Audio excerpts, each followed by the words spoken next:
The longer that the cozy games category has existed and continued to come into its own over the past generation, the more striking the differences have become in what it constitutes as great gameplay. Stardew Valley absolutely helped to set the standards for expectation, mixing together interesting characters, charming or unexpected story beats, and a variety of activities you could choose to either view as repetitive or relaxing. Seeing things like workplace sims in particular, it appears that developers have really latched onto these concepts pretty well, though generally going for a much more narrow focus.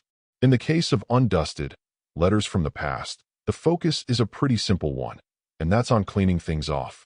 Rolling with a literal interpretation of the title, your goal will be to use your simple and limited tools to remove caked-on dust and grime from a variety of trinkets and mementos that carry all sorts of emotional weight for the game's main character.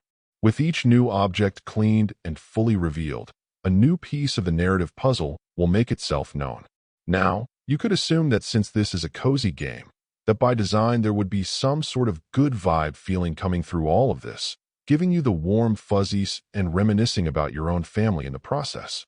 There's the rub, though, as while perhaps you could choose to see there being some degree of revelation and healing through the memories prompted by all of this, the family history on display can be quite abusive in nature. For myself, who grew up with pretty great and supportive parents, I can brush it all off pretty easily.